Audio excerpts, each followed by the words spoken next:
Welcome to the Bottomless Rugby review of the weekend that just happened. Thank you for joining us. This is going to be a weekly show that happens where we just basically gather and talk about what happened this weekend with some of the high points, low points, and also what happened in each game. So welcome. Hope you enjoy the format. So we're just going to jump right into it and head into Super Rugby Australia, the more boring of the two, and see what happened there this week. There were two big games. Western Force lost 24-31 to the Reds, as well as the Tars losing 23-24 to the Brumbies in a last-minute loss. That was delicious. But yeah. So it was a good game. So first of all, let's go to Dup and let him tell us about the first game against the Force and the Reds.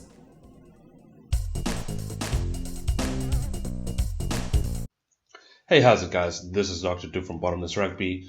Here are my thoughts on the Reds versus the Force match that just went down. Right, Reds won that match 31-24. Let's bring me to point number one. Entertaining stuff. Right, so this was probably the first game of Super Rugby Australia that was truly entertaining. 4 tries apiece, a drop goal, a charge down, a lot of running rugby. And the stats do show that these guys were willing to throw the ball around and run quite a bit, which is fantastic. The competition really needed that. We needed to see that step up in quality, and hoping this is good signs going forward. Point number 2, the Reds' X factor.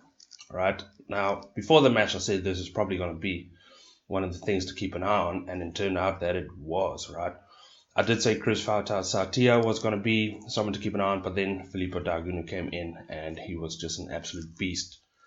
Right, and just to show that the stats show that the Reds got double the amount of clean breaks as the Force, 34-17. So that really tells a story in itself. And quite frankly, you might imagine in a case like this that the scoreline could have been a bit more in the Reds' favour. All right, point number 3. All right, the Force just can't seem to get the job done. All right, this is 2 matches in a row where the Force led by 14 points and eventually went on to go and lose the game. Right, as positive as it is for them to be competitive in this competition, they need to get something out of it. And, to have a 14-point lead and let it slip is not ideal. 2 matches in a row. We hope this is not going to be a trend for them. I'm hoping that they are going to, get a W out of it. Next week they are playing the Brumbies. This might be the best time for them to do that, get that W against the best team in Australia. Right, my bottomless man of the match is the Tongan Thor Tupou. Absolutely brilliant game. Did his job well. That physical presence is what the team really needed. And I think he's an integral part of that Reds pack being so dominant at scrum time and in the maul. So well done to him. Nice. That's a good one to hear. At least this week Dup didn't feel like sleeping or jumping off a bridge like he normally has after watching Australian games. Good to have a good, exciting game for once. So for our second game of the weekend, let's go to Jason. Let him tell us about what happened in the Tars Brumbies game.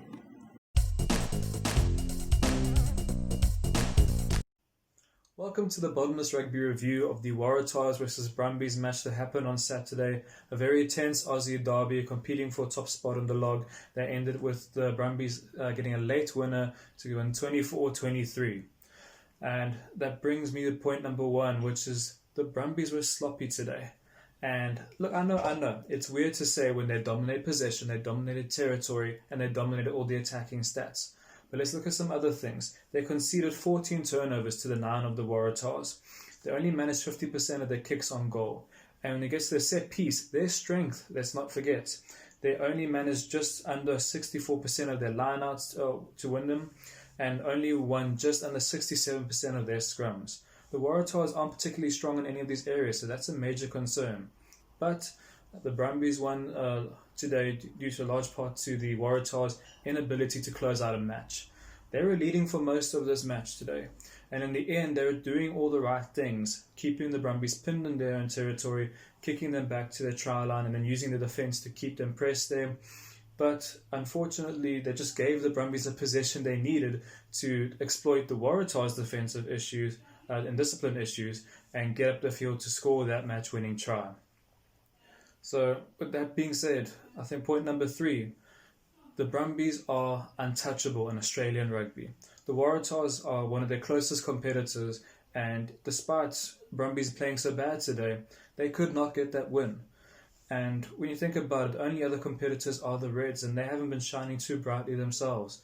So I really think, based on today, based on playing so badly and still winning the match, the Brumbies have this Australian conference on lock. So that being said, we get to man of the match. For me, the play switched a lot today, so no player shone too brightly, but the person who stuck out for me was the debuting hooker Horton for the Waratahs. He played a very good match. He made 16 metres off of 5 carries, he beat 2 defenders, and defence he was working hard, made 12 tackles, and of course, scoring on your debut. What more could you want apart from winning the match? And also a big factor for me choosing him was that his absence was notable when Abel came on the field for him, and you saw the Waratahs were missing having Horton in that hooker position. So all credit to him, a great debut and a great match. Just unlucky about the result. Oh, that's good. Man of the match and a losing effort. Happens to the best of us, unfortunately. Have you ever been involved in a game where you lost, but you played out of your mind and it should be man of the match? Talk about it in the comments below and let us know what you think. So yeah, now let's move on to Super Rugby New Zealand. Right, first game of the weekend was the Canes and the Blues. Jason works harder than the devil could ever imagine. This man is every game, doesn't play around. Wait until we have the Northern Hemisphere playing games. Will Jason even sleep? We wonder. But okay, let's go for it. Jason, tell us what happened. Welcome to the Bottomless Rugby review of the Hurricanes vs Blues match that happened on Saturday morning. Very tense, exciting match that finished 29-27 in the Hurricanes' favour. But in my opinion, it really should have been a higher score for them, and that is due to point number 1, which is the Canes' overwhelming attack. So they dominated the Blues in the attacking stats here. 542 metres made from 152 carries versus the 196 from the Blues. They beat 3 times many defenders, 33, and they made 11 clean breaks versus 2 for the Blues. With those kind of stats, you can't see anyone else winning that match. And I think their attack complemented very well the Blues' defensive issues, which is point number 2.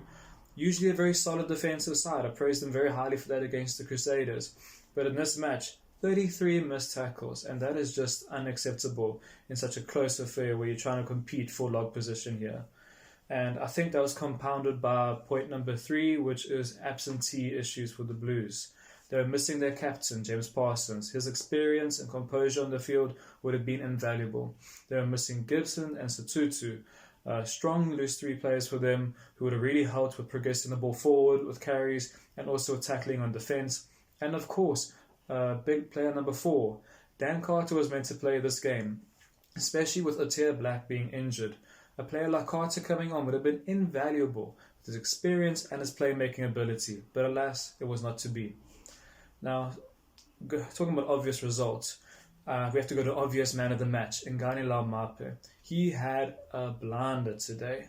He made a quarter of the Hurricanes meters by himself. He beat 5 defenders. He even scored a beautiful try, rounding Baden Barrett and running over Atea Black. He could have scored 2, but alas, it was not to be. He was immense on attack, and he was their main driving force, getting them on the front foot. And with a player like that in your team, you really can't help but win the match. Ooh, pretty cool, yeah. Blues are still my team. Still back them to win this tournament. Despite all this, hopefully Rico will do much better next week. Backing you, Rico. Don't fail me. And on to the game where I woke up for this morning. Well, woke up for on Sunday morning at 5:30.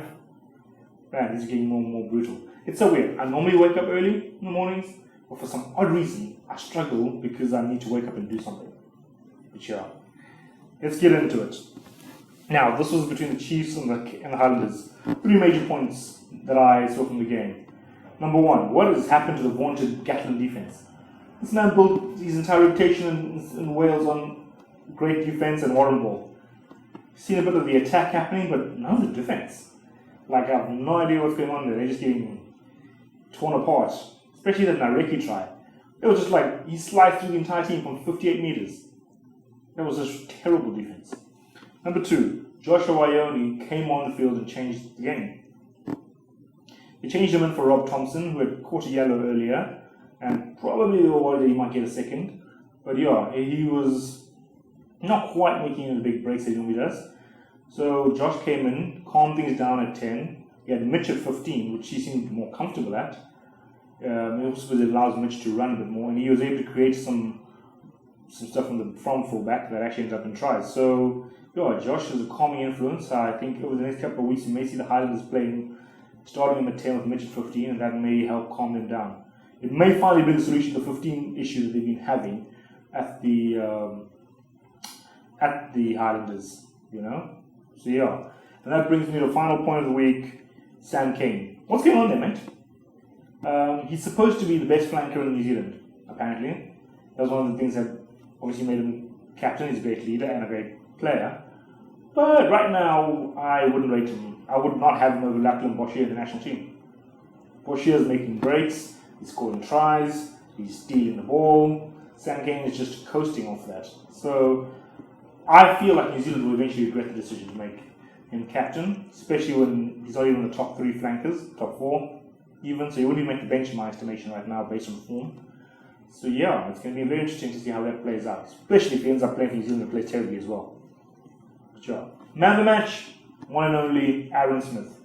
From the beginning to the end, stayed consistent, great pass, great leadership, which I never thought I would have to say. And yeah, he's continuously showing us, week after week, why he's the top 9 in the world. So yeah. Thanks. Yeah. So our big moment of the week. The ball across for Laumapi. Got on the outside of Barrett. Laumapi heading towards the corner. What a try! Moment of the week is Ngani Laumapi beating Bowden Barrett on the outside.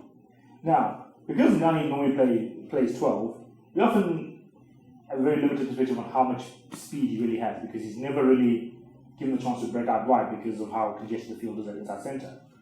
But standing out wide, which seems to be a tactic of theirs with him, he got the ball. Now I think Bowden may have overrun trying to shoot up at him, but he got stepped and went outside, stepped and went outside of him, and yeah, Bodie did not know what was coming there.